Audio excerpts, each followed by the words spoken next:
এই বান্দার উপরে অসুখ বিসুখ হয়, এই বান্দাকে আল্লাহ অসুস্থতা দেয়, অসুস্থতা দিয়া তাকে 50 তলা সমপরিমাণ মালিক বানায়া দেয়। আল্লাহু আকবার বলেন। বান্দা যখন আমল করে করে তার মাকাম পর্যন্ত বসতে পারি না, আমার আল্লাহ দেখে আমার বান্দা কাজের ফাঁকে ফাঁকে শুধু নামাজটাই পড়ে, তেলাওয়াত করতে পারে না, তাহাজ্জুদ পড়তে পারে না, আওয়াবিন পড়তে পারে না, এবার শুধু ওই পর্যন্ত উঠতে পারে না। আমার আল্লাহ রব্বুল আলামিন রহমতের অসুস্থ তাকে দিয়ে দেয়। এই অসুস্থ হওয়ার পর তার জীবন থেকে আল্লাহ গুনাহ মাফ করে দেয়। শুধু তা নয়, তার মাকাম ওই 50 তলা পর্যন্ত উঠাইয়া দেয়। তবে অসুখের ভিতরে ধৈর্য ধারণ করতে হবে, ঠিক কিনা জোরে বলেন। হে মুসলমান ইমানদারের দল, ইমানদারের মুসিবত আসে রহমত স্বরূপ, ঠিক কিনা জোরে বলেন। নবী হাদিসের ভিতরে বলেন, মা ইউসিবুল মুসলিমা মিন নাসাবিন ওয়ালা ওয়াসাবিন ওয়ালা হাম্মিন ওয়ালা হুজনিন ওয়ালা আযা হাত্তা শাওকাতিল্লাতী ইউশাকুহা ইল্লা কাফফারাল্লাহু বিহা মিন খাতায়া।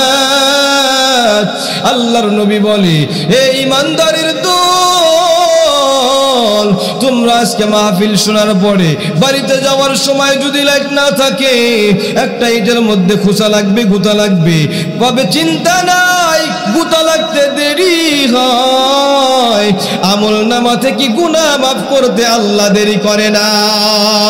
আল্লাহু আকবার বলেন। ইমানদারের জ্বর হয়, গুনাহ মাফ হয়, ইমানদার চিন্তিত হয়, ইমানদারের জীবন থেকে গুনাহ মাফ হয়। ইমানদার পেরেশানির ভিতরে পড়ি, আল্লাহ তাআলা পেরেশানির মধ্যে ফেলাইয়া গুনাহ মাফ করে। আল্লাহু আকবার বলেন। এ মুসলমান, অসুখ বিসুখ এরপরে পেরেশানি, এটা ইমানদারের একটা সিফাত। মনে করেন আপনাদের এলাকার একজন মেম্বার, ওই যে মেম্বার সাহেব বসে আছে সামনে, ঠিক কিনা জোরে বলেন। মেম্বার সাহেব আছেন তো? আলহামদুলিল্লাহ বলেন। মেম্বার সাহেব সবার সামনে থাকি ওয়াজের মধ্যে, এটা সব জায়গায় কিন্তু পাওয়া যায় না, ঠিক কিনা। আইসা দুইটা কথা কইয়া মেম্বার সাহেব কয় ভালো থাকেন, ভোট দিয়ে, এটা কইয়া চলে যায়, ঠিক কিনা জোরে বলেন। আর মেম্বার সাহেব নিচে বসে ওয়াজ শুনতেছে। আলহামদুলিল্লাহ বলেন। আর জোরে বলেন আল্লাহু আকবার। এ মুসলমান ইমানদারের দল, এবার মনে করেন আপনি অসুস্থ হয়ে গেছেন। অসুস্থ হলে গুনাহ মাফ করে কে? জোরে বলেন। আপনার যত মুসিবত আসে সব মুসিবতের ভিতরে গুনাহ মাফ করে কে? জোরে বলেন। একজন নেতা, মেম্বার সাহেব, চেয়ারম্যান সাহেব, আপনি তার দলের সাথে যুক্ত, ওই মেম্বার চেয়ারম্যান আপনাকে পরীক্ষা করবে কি করবে না? জোরে বলেন। বিভিন্ন জায়গায় আপনাকে পাঠাবে, দেখবে আপনি কি তার সহকর্মী হিসেবে থাকতে পারবেন কি পারবেন না। মুসিবত আসবে, নেতার অনেক সময় সমস্যা হবে, এই সব সমস্যাগুলো মোকাবেলা করতে পারবে কি পারবে না, ঠিক কিনা জোরে বলেন। এ মুসলমান ইমানদারের দল, ওই যে নেতা ঘুরে উড়াইয়া দেয়, আকাশে যখন ঘুরে যায় তখন শুধু বারবার এদিক ওদিক ঘুরতে থাকে, আসে না নাই? ঘুরি পরে মরে, ঘুরি মনে করে আমার সব, পুরা আকাশ আমার, আমার যেইভাবে মন চায় আমি সেইভাবে ঘুরবো। কিন্তু না না, সন্ধ্যার সময় যখন নাঠাইওয়ালা নাঠাই ধরে টান দেয়, ঘুড়িটা কিন্তু নাঠাইওয়ালার কাছে আসতে বাধ্য হয়। আমরা যতই যা কিছু করি না কেন, দুনিয়া আসার পর আমরা মনে করেছি দুনিয়া পুরাটা আমাদের, আর যেতে হবে না, যেভাবে মন চায় সেভাবেই চলবো, যেভাবে মন চায় সেভাবেই চলে কারা? জোরে বলেন। হায়াওয়ান প্রাণী, ওদের কোনো বাইন্ডিং নাই, ওদের কোনো বাস বিচার নাই। একটা কুকুরের কোনো স্ত্রীর নির্দিষ্ট আসেনি। জোরে বলেন।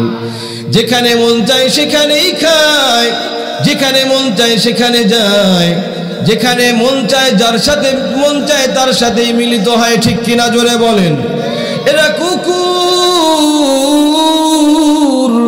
এদের জন্য কোনো বাইন্ডিং নাই।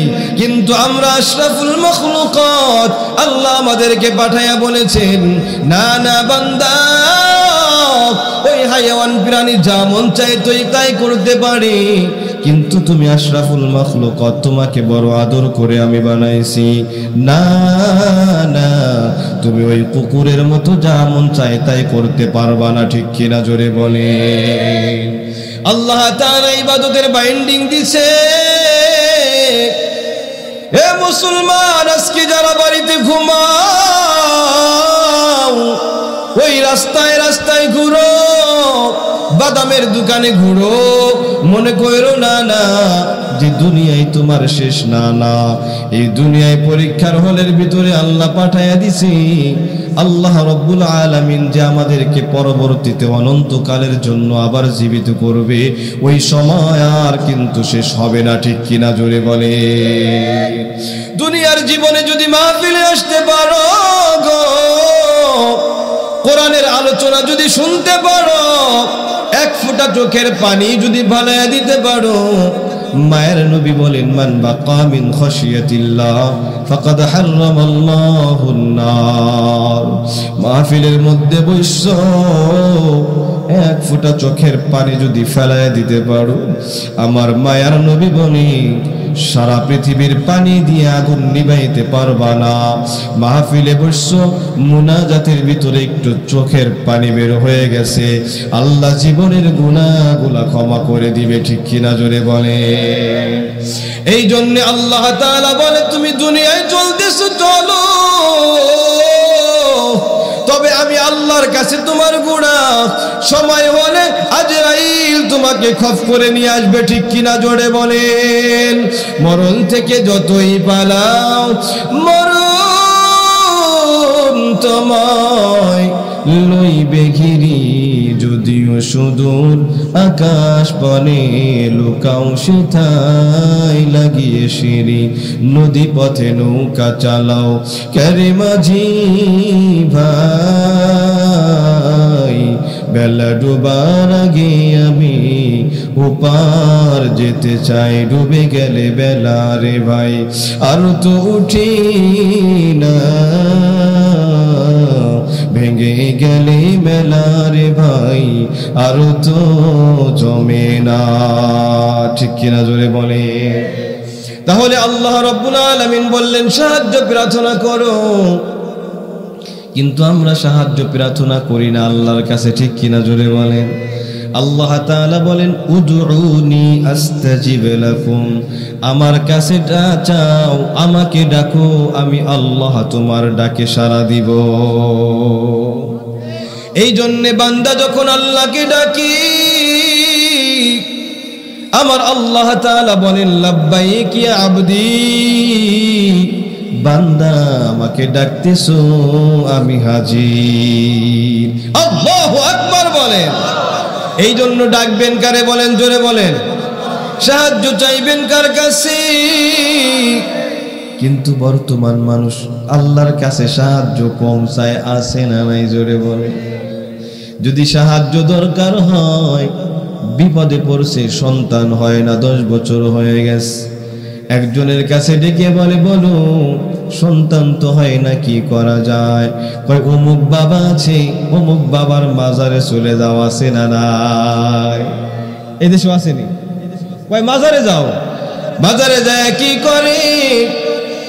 মাজারের মধ্যে যায় আগরবাতি জ্বালাও। ওই যে একজন লাল শালুওয়ালা, চটওয়ালা, বাবরিওয়ালা, জটওয়ালা বসে আছে, ডাক দিয়া কয় যাও, ওখানে মিষ্টি দাও, আগরবাতি জ্বালাও, মোমবাতি জ্বালাও, আছে না নাই? আগরবাতি মোমবাতি জ্বালাইয়া বাবা কি বলে চলে যায়, না না 3-4 মাস হয়ে যায়, সন্তান নাই। এখন আবার বাবার কাছে যায়, বাবা সন্তান তো নাই। বাবা এবার ডাক দিয়া বলে, একটা খাসি মাইরা দাও, আছে না নাই? এদিকে আছে, কয় খাসি দাও, গরু দাও, বাচ্চা হয়ে যাইব গা, আছে না নাই জোরে বলেন। এ মুসলমান ইমানদারির দল, শুধু তা নয়, শুধু খাসি পর্যন্ত শেষ থাকে না, যদি বাচ্চা না হয় ডাক দিয়া কয় সেজদা মাইরা দাও, এই বাবা তোমাকে সন্তান দিয়ে দিবে, ঠিক কিনা জোরে বলেন। নাউজুবিল্লাহ, বাড়ি যাই বলেন। সেজদা দেওয়া ঈমানটা নিয়ে যায়, ঠিক কিনা? এ মুসলমান, আপনাদের এলাকায় যেই কুকুর, এই কুকুরের প্রত্যেক বছরে বছরে 10-12টা সন্তান হয়। বলেন না আপনার এলাকার কুকুর কোন মাজারে গেছিল যায় আপনাদের এলাকায়? কিন্তু এই কুকুরের বছরে বছরে 10-12টা সন্তান হয়, মাজারে যাওয়া লাগে না। আর আমরা আশরাফুল মাখলুকাত হওয়ার পরেও সন্তানের জন্য বাজারে যায় চাই, ঠিক কিনা? জোরে বলেন নাউজুবিল্লাহ বলেন।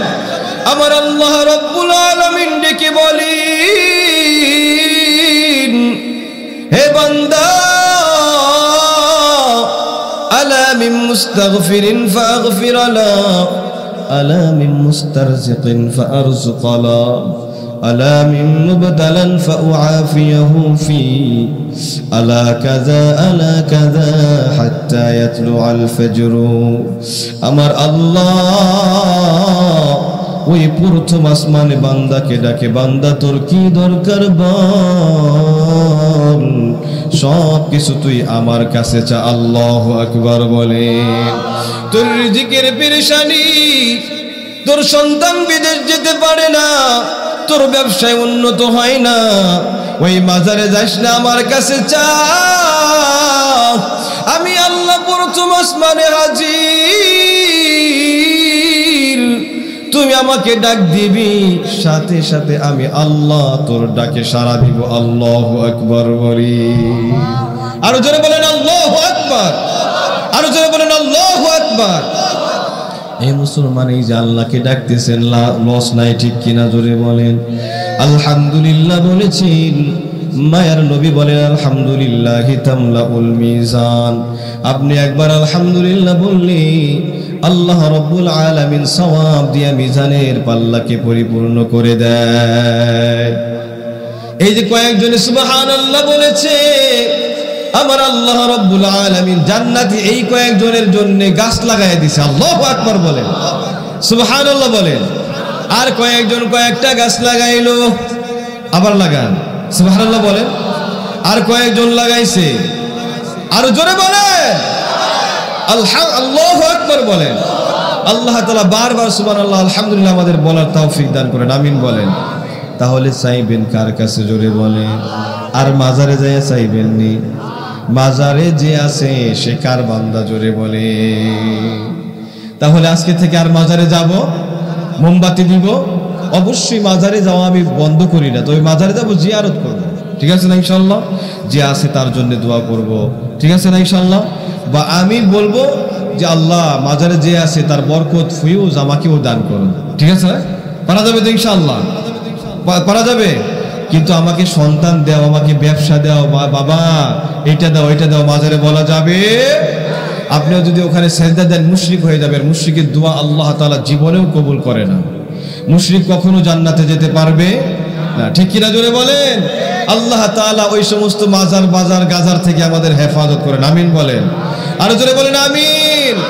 তাহলে আল্লাহ তাআলা বললেন ওয়াস্তাঈনু, সাহায্য চাও, বিসসবরি ওয়াসসালাহ, নামাজ এবং ধৈর্যের মাধ্যমে, ধৈর্য এবং নামাজের মাধ্যমে।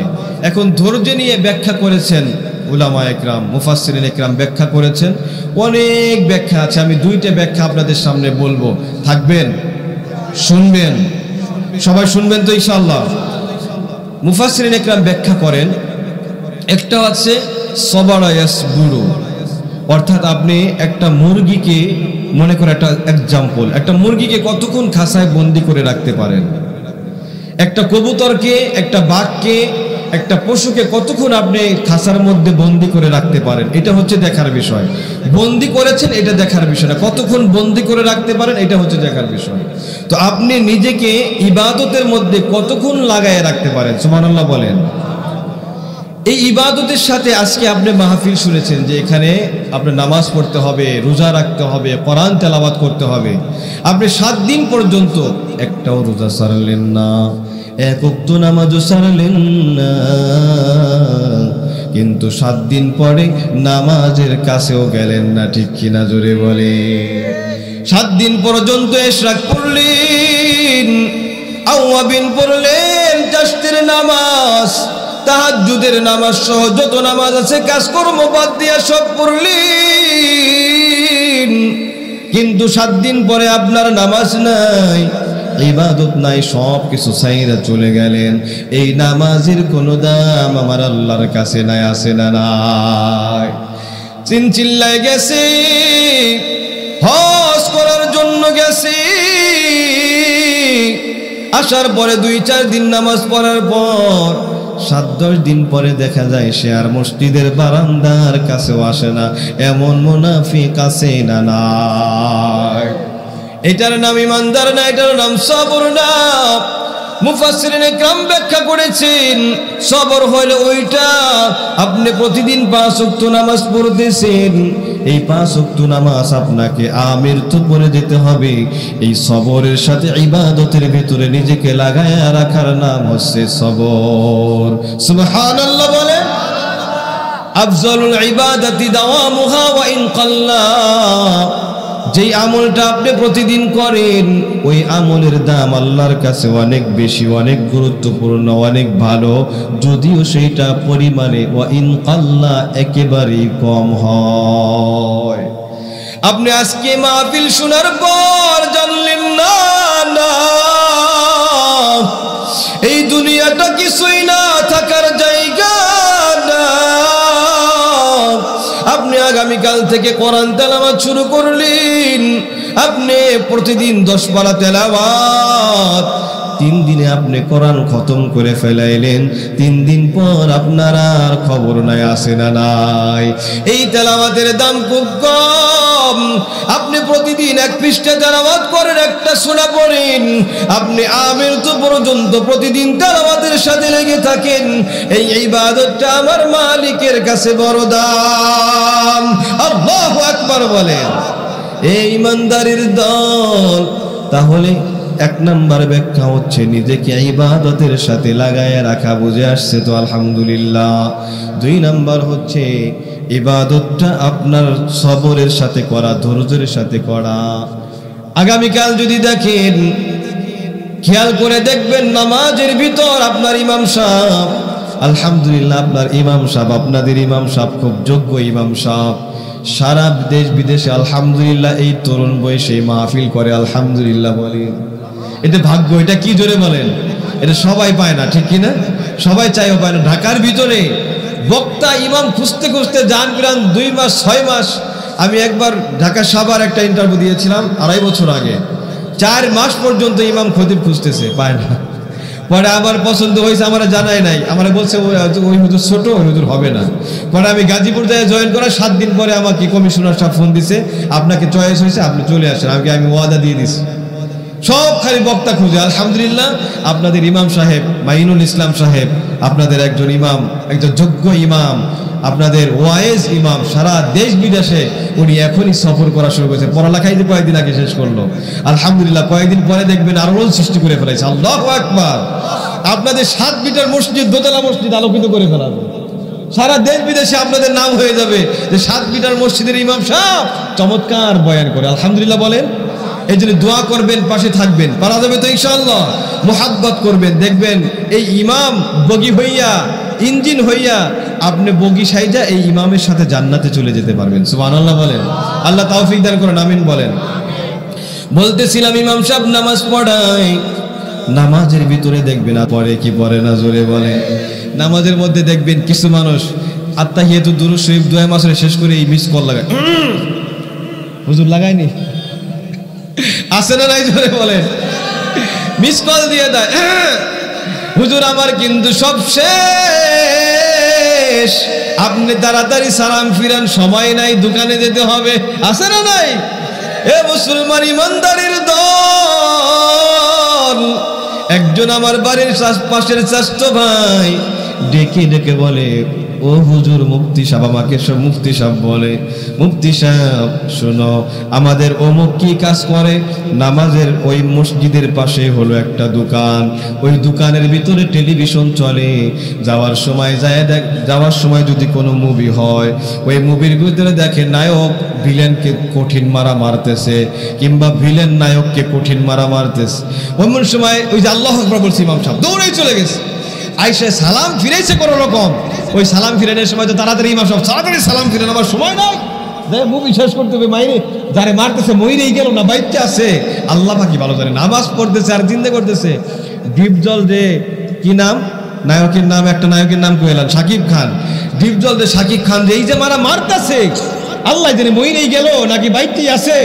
এই নামাজের ভিতরে টেনশন করতে করতে ওর নামাজ আছে ওর দেশে আসেনি, বিদেশে চলে গেছে ওর নামাজ, ঠিক কিনা জোরে বলে।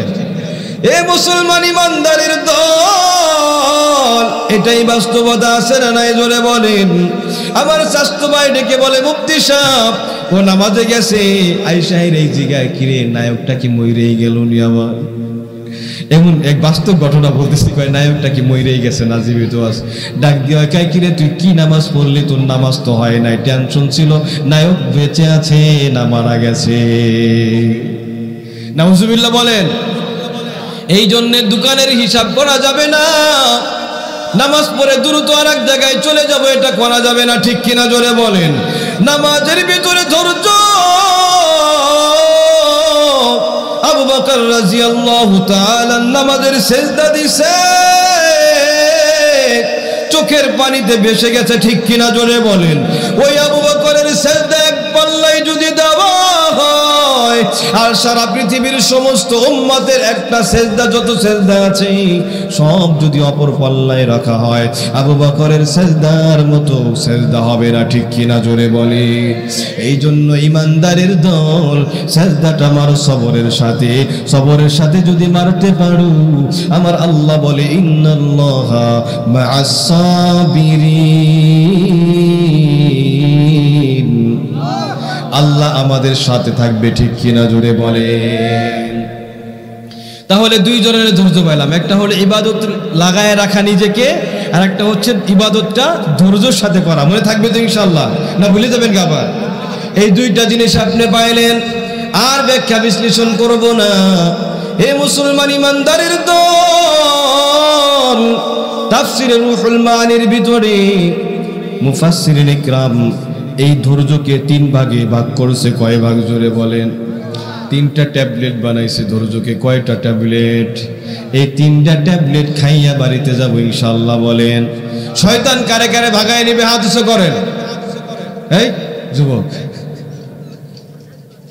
আল্লাহ তাআলা হেফাজত করেন, আমিন বলেন। এই ইমানদারের দল, মুফাসসিরিন ইকরাম তাফসীর রুহুল মানির ভিতরে ব্যাখ্যা করেছেন, এক নম্বর হচ্ছে আস-সাবরু আলা তাআ, দুই নম্বর হলো আস-সাবরু আলাল মাসিয়া, তিন নম্বর হলো আস-সাবরু আলাল মুসিবা।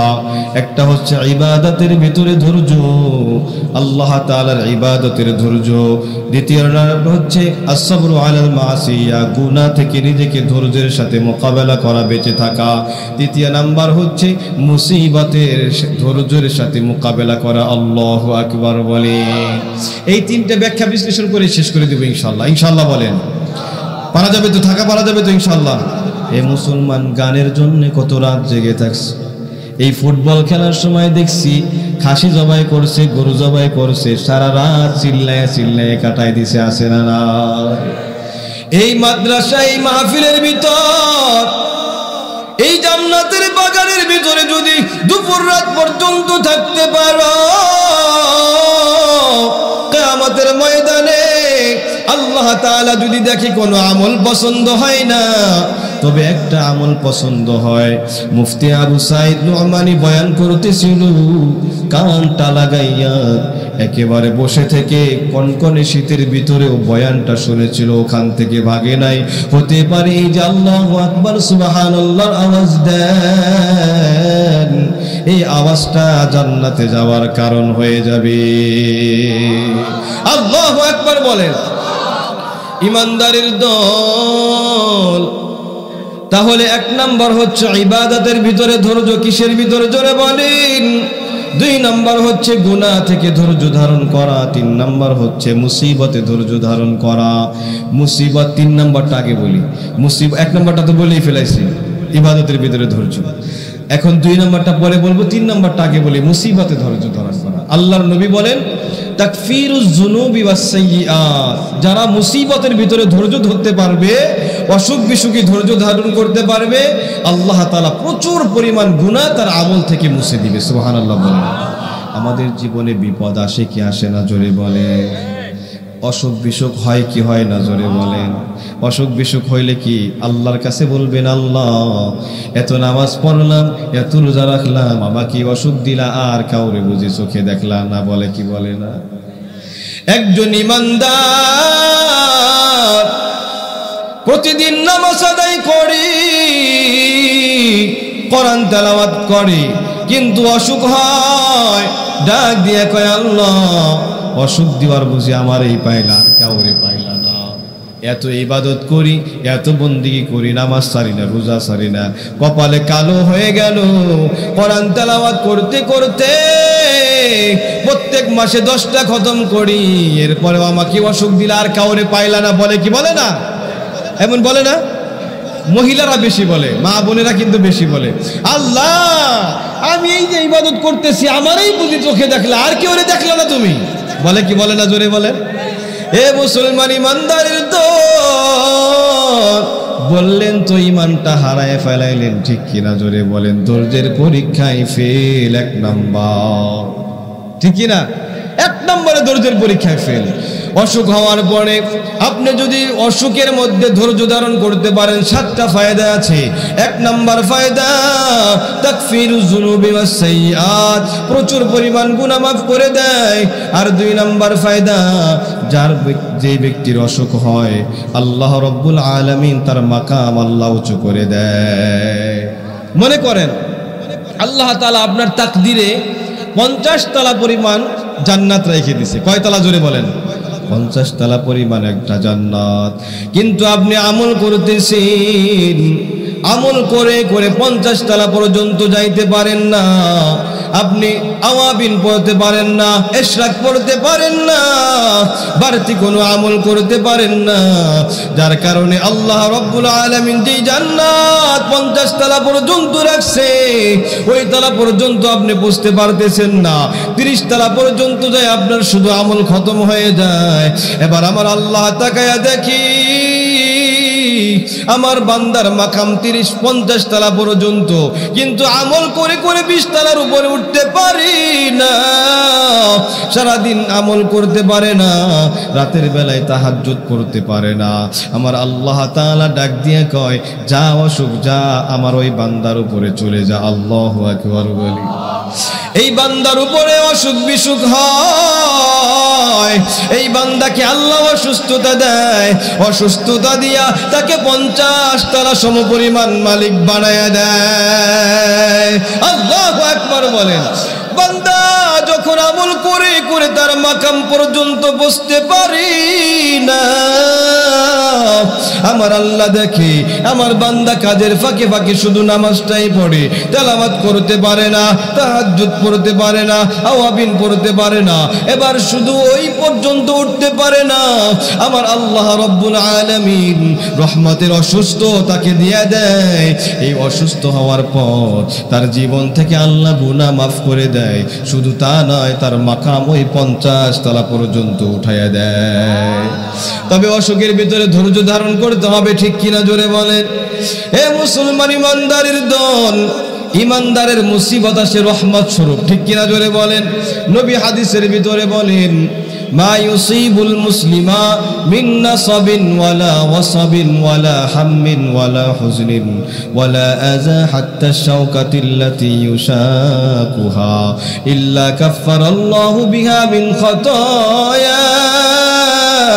আল্লাহর নবী বলে, হে ঈমানদারের দল, তোমরা আজকে মাহফিল শোনার পরে বাড়িতে যাওয়ার সময় যদি লাইট না থাকে, একটা ইটের মধ্যে খোঁচা লাগবে, গুতা লাগবে, কবে চিন্তা নাই, গুতা লাগতে দেরি হয়।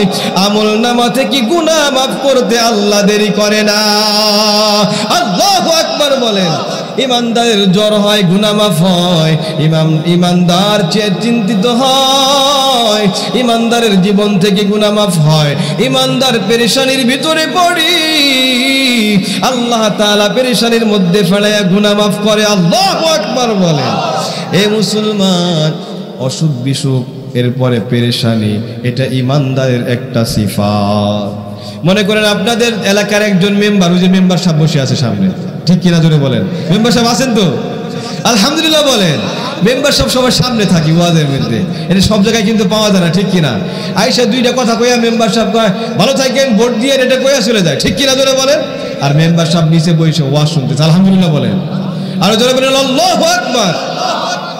এ মুসলমান ইমানদারের দল, এবার মনে করেন আপনি অসুস্থ হয়ে গেছেন। অসুস্থ হলে গুনাহ মাফ করে কে? জোরে বলেন। আপনার যত মুসিবত আসে সব মুসিবতের ভিতরে গুনাহ মাফ করে কে? জোরে বলেন। একজন নেতা, মেম্বার সাহেব, চেয়ারম্যান সাহেব, আপনি তার দলের সাথে যুক্ত। ওই মেম্বার চেয়ারম্যান আপনাকে পরীক্ষা করবে কি করবে না? জোরে বলেন। বিভিন্ন জায়গায় আপনাকে পাঠাবে, দেখবে আপনি কি তার সহকর্মী হিসেবে থাকতে পারবেন কি পারবেন না। মুসিবত আসবে, নেতার অনেক সময় সমস্যা হবে, এই সব সমস্যাগুলো মোকাবেলা করতে পারবে কি পারবে না, ঠিক কিনা জোরে বলেন। এ মুসলমান ইমানদারের দল, ওই যে নেতা যখন দেখবে আমার কর্মী 100 পরীক্ষা নিরীক্ষা সব কিছু করার পরে যখন দেখে ভালো, তখন সেই নেতা ওই কর্মীকে পুরস্কৃত করে, ঠিক কিনা জোরে বলেন। আমার আল্লাহ, আপনি যখন ইবাদত করবেন, নামাজ পড়তেছেন, আপনাকে আল্লাহ মুসিবত চাপায়া দিবে, অসুখ দিবে, বিপদ দিবে। বিপদ দিয়া দিয়া পরীক্ষা করে আপনাকে খাঁটি স্বর্ণ বানায়া আমার আল্লাহ ঘোষণা করে দেয়, ইন্নামা ইউওয়াফাস সাবিরুনা আজরাহুম বিগাইরি হিসাব।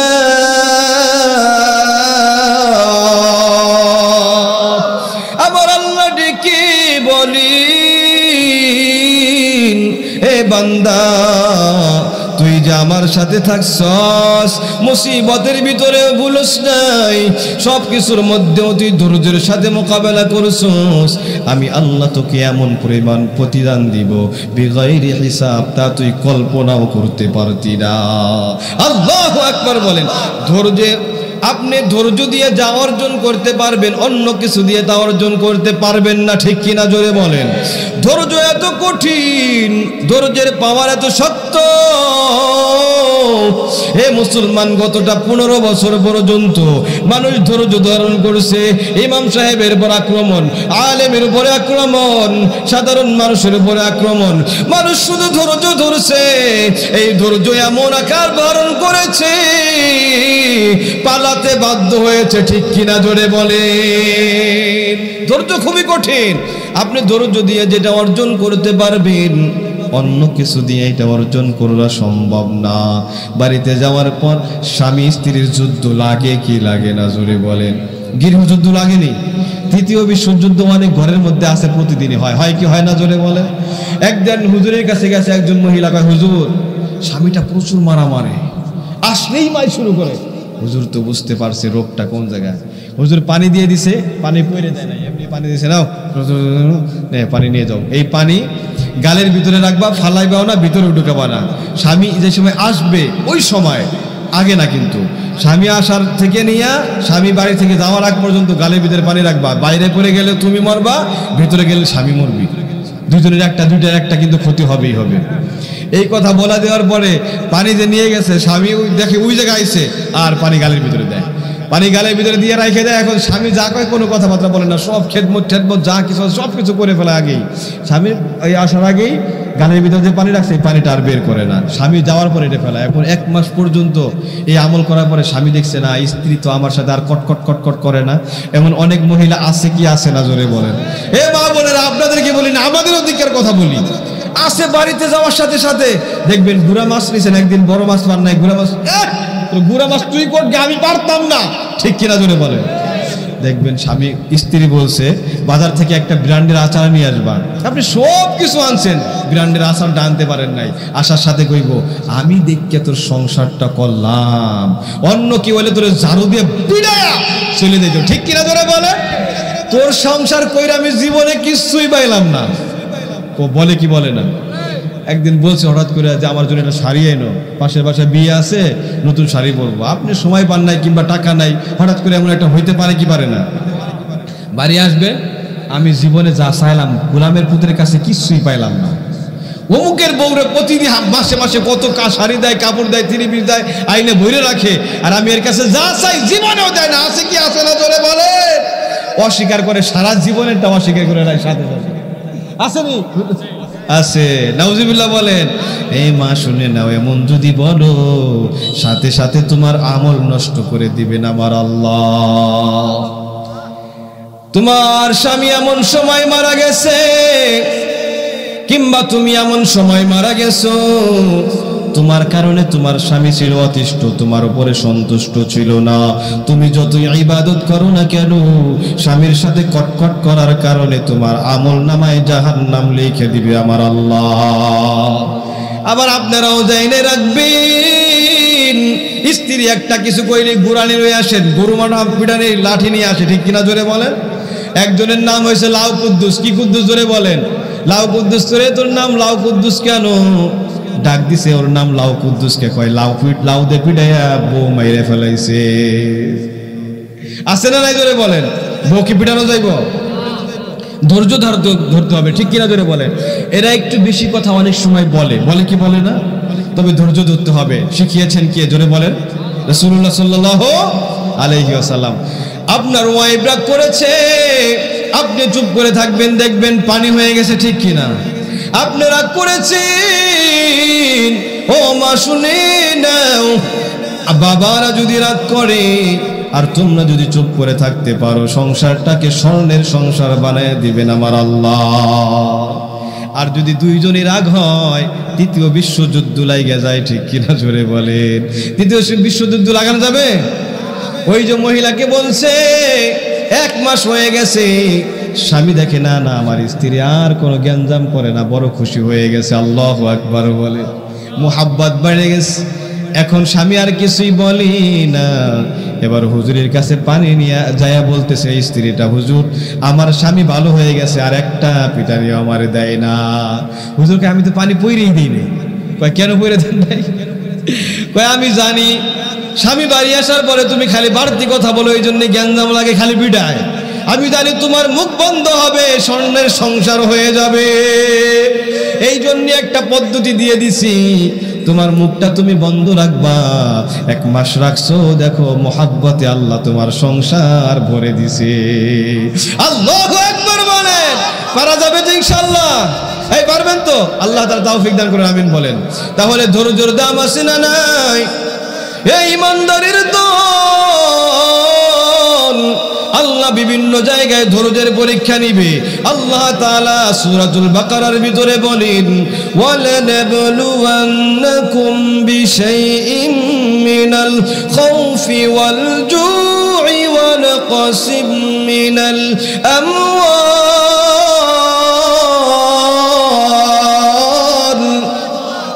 والأموال والأنفس والثمرات وبشر الصابرين। الله أكبر। জোর বলেন, আর জোরে বলেন আল্লাহু আকবার।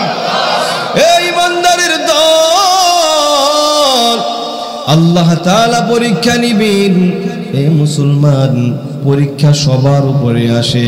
আসাদুন নাসি বালাআন আল আম্বিয়া সুম্মাল আমসাল ফাল আমসাল। সবচেয়ে বেশি পরীক্ষা আসে আম্বিয়াদের উপরে, ঠিক কিনা জোরে বলেন?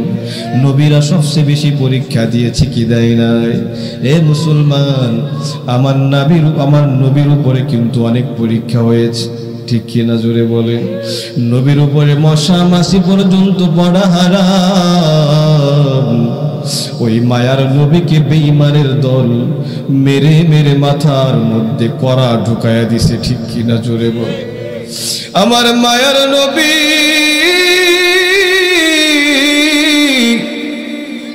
ওই তায়েফের ময়দানে দাওয়াত দেয়,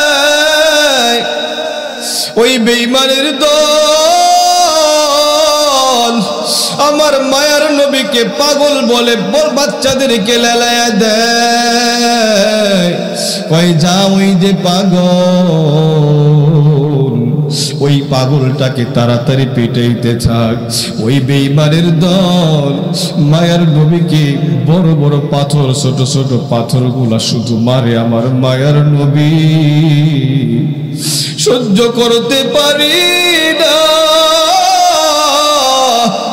মায়ার নবীর শরীর দিয়া ভিলকি দিয়া রক্ত বের হয়।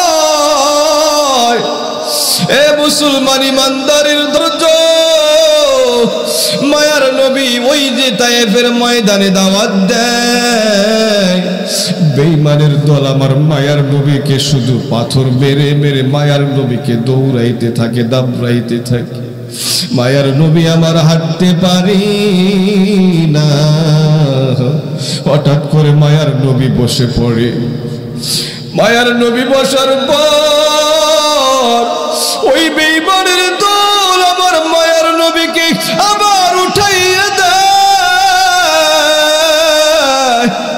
মায়ার নবীকে উঠাইয়া দাঁড় করায় আবার পাথরগুলো মারি।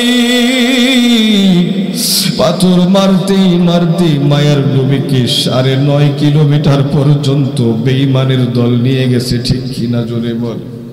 মায়ার নবীদের পরেও বদদুয়া করে নাই, রক্তগুলো টেনে টেনে উঠায় যে রক্ত যদি নিচে পড়ে এই মানুষের জন্য, এখানকার মানুষের জন্য অভিশাপ হয়ে যাবে। আল্লাহ কেমন রহমতের নবী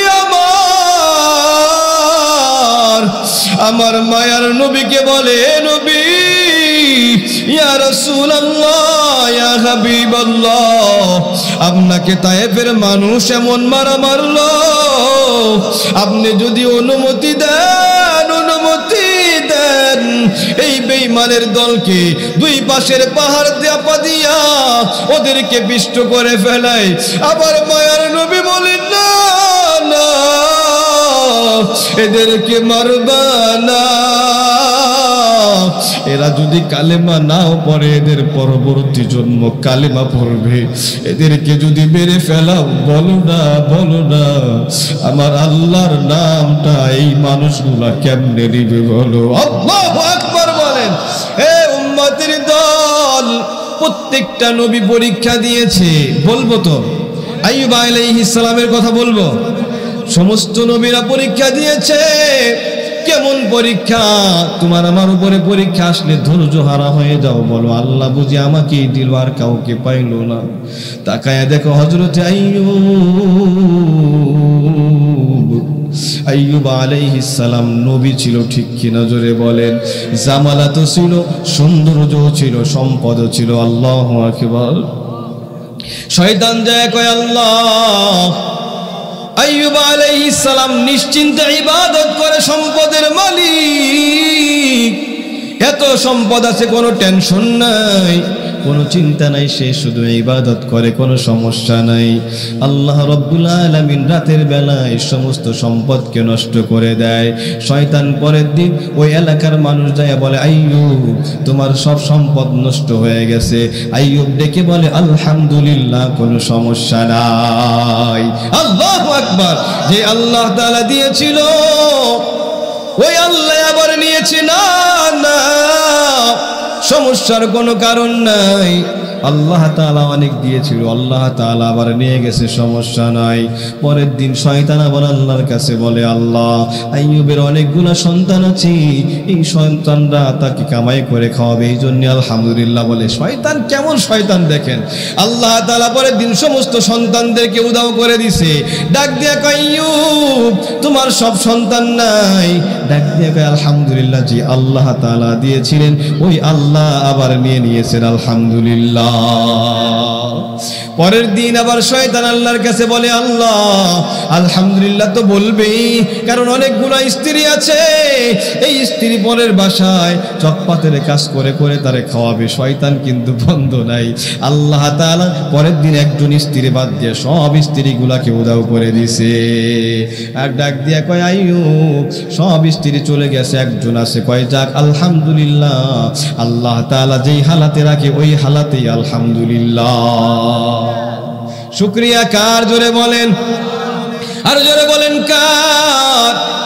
এ মুসলমান ইমানদারের দল, শুকরিয়া সর্বহালাতে যদি আদায় করেন আল্লাহ রাব্বুল আলামিন সম্পদের ভিতরে নিয়ামতের ভিতরে বাড়ায় দিবে, ঠিক কিনা জোরে বলেন। আশ-শুকরু লিমান সাওয়ারা হুসনাও ওয়া জামালা, আলহামদু লিমান কদ্দারা খায়রাও ওয়া খাবালা, والشكر لمن صور حسنا وجمالا، والشكر لمن صور حسنا وجمالا، فرد صمد عن صفة الخلق بريء، فرد صفة عن صفة الخلق بريء، رب عجلي خلق الخلق كمالا، رب عجلي خلق الخلق كمالا। الله أكبر বলে সর্বহালাতে শুকরিয়া কার? জোরে বলেন আল্লাহু আকবার। আলহামদুলিল্লাহ বলেন। হে মুসলমান, কোন দিকে খেয়াল নাই, চেষ্টা করে দেখেন জীবনে কত হাসছেন, একটু চোখের পানি কি আজকে ফালাইতে পারেননি? কোন দিকে নজর নাই, একেবারে আল্লাহ তাআলার সন্তুষ্টির জন্য, নবীর সন্তুষ্টির জন্য। দেখেন যে বয়ানটা শুনে যে একটু দিলটাকে নরম বানাইয়া চোখের পানি ফেলানো যায়, যদি ফেলাইতে পারেন জীবনটা ধন্য হয়ে যাবে, ঠিক কিনা জোরে বলে। হযরত আইয়ুব সব কিছু ধ্বংস হয়, এরপরে আলহামদুলিল্লাহ ছাড়ে না। শয়তান গিয়ে বলে, আল্লাহ আপনার আইয়ুবের শরীরটা বড় ভালো, ও তো কাজ করে করে খাবে, কোনো টেনশন নাই, এই কারণে আলহামদুলিল্লাহ বলে। আমার আল্লাহ আইয়ুবকে রোগ চাপাইয়া দিলেন, এমন রোগ দিলেন, একদিন 2 দিন 3 দিন না, 18 বছর পর্যন্ত রোগ দিয়া আইয়ুব আলাইহিস সালামকে ফালায় রাখছেন, ঠিক কিনা? ইমানদারের দল কেমন রোগ, কেমন মুসিবত! আইয়ুব আলাইহিস সালামের ভিতরে এমন রোগ দিলেন, এলাকার সবাই বলে, যারা আইয়ুবের ক্ষেতের ভিতরে কামলা খাটত, ওই আইয়ুব আলাইহিস সালামের জন্য ওরা এসে বলে, রহিমা তোমার স্বামী যে এখানে থাকে তার শরীরটা যে পচে পচে গন্ধ হয়ে গেছে, আমরা এই গন্ধ সহ্য করতে পারি না, তাড়াতাড়ি এখান থেকে তাড়াতাড়ি সরাও, ঠিক কিনা জোরে বলেন, তাড়াতাড়ি সরাও। আইয়ুব আলাইহিস সালামকে ওই জঙ্গলার ভিতরে নিয়ে গেছে। ও মুসলমান, হাতের গোশত, পায়ের গোশত, শরীরের গোশতগুলা সব পছন্দ করে পোকা হয়ে গেছে। পোকা হয়ে যাওয়ার পর কেমন পোকা হয়েছে জানেন? হযরত রহিমা আলাইহিস সালাম এখন আর চামিচ দিয়ে তাকে খাওয়াইতে পারে না, জিহ্বা দিয়ে তাকে লিকুইড খাবারগুলা গালের ভিতরে তুইলা দেয়, খাওয়ায় দেয়। একদিন হঠাৎ ওই রহিমা স্বামী আইয়ুব আলাইহিস সালামকে জিহ্বা দিয়ে খাওয়ানোর সময়,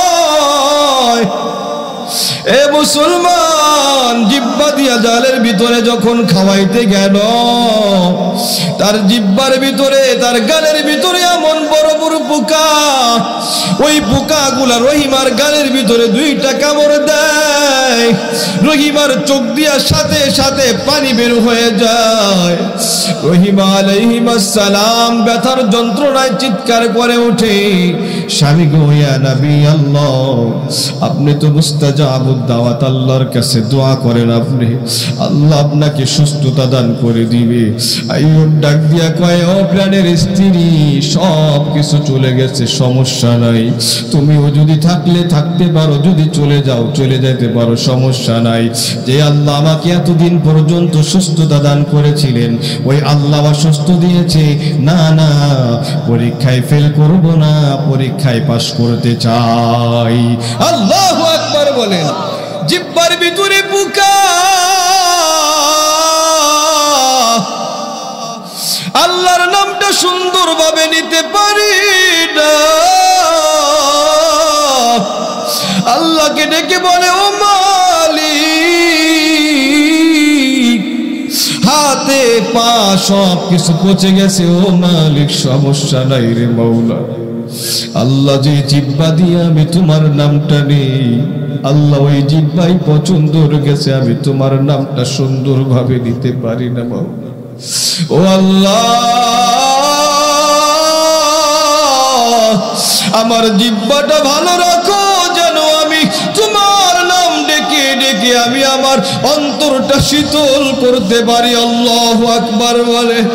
ও মুসলমান, এমন কত মুনাফিক আম্মাকে ডাক দেয়, আব্বাকে ডাক দেয়, সন্তানকে ডাক দেয়, আল্লাহকে ডাক দেয় না, আছে না নাই? আমার আল্লাহ ডেকে ডেকে বলে, ও ইমানদারের দল, বাবাকে ডাক দাও বাধা নাই, মাকে ডাক দাও বাধা নাই, সন্তানকে ডাক দাও বাধা নাই। তুমি বাবাকে ডাক দিয়া বাবার কলিজা ঠান্ডা করো, মাকে ডাক দিয়া মায়ের কলিজা ঠান্ডা হয়। আমি আল্লাহ তোর জবানের দিকে তাকাই, ওই জবানটা আমি আল্লাহ রব্বুল আলামিন কুদরতি হাত দিয়া বানাইলাম, আমি আমার নামের জন্য বানাইলাম। তুই এই জবান দিয়ে আমার নামটা নিবি, কিন্তু না না, সারাদিন সবার নামটা নেস, কিন্তু আমার নামটা তুই জবান দিয়ে নেস না। তুই তোর মাকে ডাক দিলে যেমন তোর মার কলিজা ঠান্ডা হয়, তুই যখন আমাকে আল্লাহ বলে একটা ডাক দাস, আমার আল্লাহর কলিজাও তোর ডাকে ঠান্ডা হয়ে যায়। আল্লাহু আকবার বলেন। কারণ আমার মালিক আমাকে বড় আদর করে বানাইছে বাবা, সব কিছু ফেরেশতাদেরকে দিয়ে বানাইলেন, কিন্তু চেহারাটা জবানটা আমার আল্লাহর কুদরতি হাত দিয়ে বানাইছে। আমার আল্লাহ আপনার চোখটা বানাইয়া বারে বারে ওই চোখের দিকে তাকাইয়া দেখে, আইরে আমার বান্দার চোখটা কি সঠিক মতো বসলো কিনা। আল্লাহু আকবার বলে। আমার আল্লাহ আপনার নাকটা বানাইয়া আপনার দিকে বারবার আল্লাহ তাআলা দেখছে আমার এই বান্দার চেহারার সাথে নাকটা ফিট হইল কিনা। আমার বান্দার ঠোঁট দুইটা আমি বানাইলাম, দেখি আমার বান্দার চেহারার সাথে ঠোঁট দুইটার কোনো মিল হইল কিনা। আমার আল্লাহ রব্বুল আলামিন বারবার বারবার তোমার দিকে তাকায়। এই বান্দা আমাকে যখন ডাকবে আমার কলিজা ঠান্ডা হয়ে যাবে, কিন্তু তুমি কত মুনাফিক, আমার ওই আল্লাহর নামটা জবান দিয়ে নিতে চাও না। ও আল্লাহ, আল্লাহু আকবার। সবাই জোরে বলেন আল্লাহু আকবার। আরো জোরে